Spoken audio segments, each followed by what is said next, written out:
Well, hello there. My name is Mark Miles, and I love helping trainers, presenters, workshop facilitators really take their results to the next level.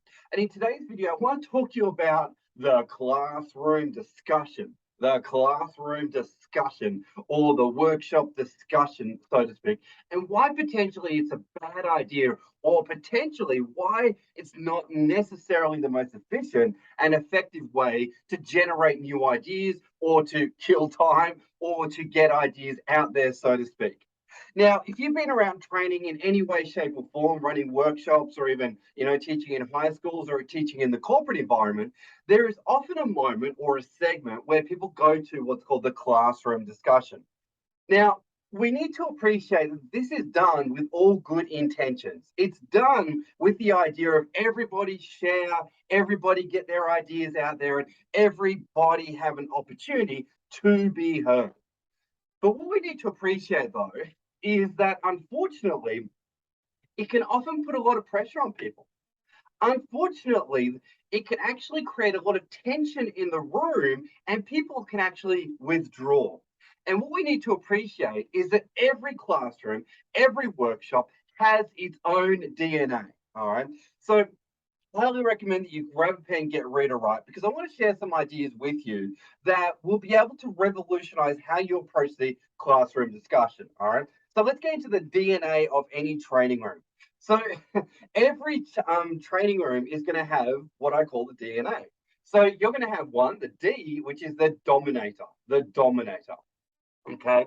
Now, you're going to have someone that wants to really be heard, so to speak, and maybe lead the group, so to speak. And you are going to find one here or there. Now, the N is going to relate to the non-committal. The non-committal person, the person that needs to step back, watch what's going on, and needs that extra layer of safety before they commit. Okay. Now, the A, TNA, the A stands for the activist. Now, the activist is the person that likes to find disagreement or find uncredibility or find the devil's advocate of any idea that's ever presented in a conversation, so to speak. Now, the DNA is just a simple and easy way to remember the three kinds of forces that you may find that you need to deal with if you open up a classroom discussion. Now, don't get me wrong. A classroom discussion, there's nothing wrong with it.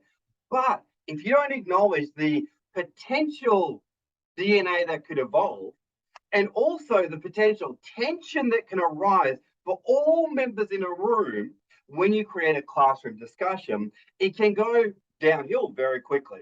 So, what should we do instead? What's a better way to actually create great ideas coming out without creating high levels of tension and as a result making people more reluctant to actually share? Well, what I'd like to share with you is the concept of the pair share. All right. And I found that this is a super effective way to get everybody on board, sharing, and actually getting great ideas out there. How do we do it instead? Well, let's come up with our discussion question, whatever it may be. Let's pick the question of what are the qualities of a really great, powerful, effective leader? Okay.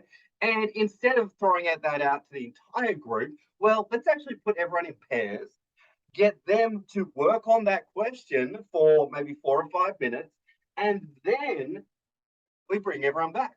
And then, because they've already discussed it, because they've already talked about it, and because they've already discussed it in small groups, they are going to feel a lot less vulnerable, a lot less hesitant to share those ideas because they've already had the opportunity in their pair to actually disseminate the idea, discuss it, and get comfort with that idea.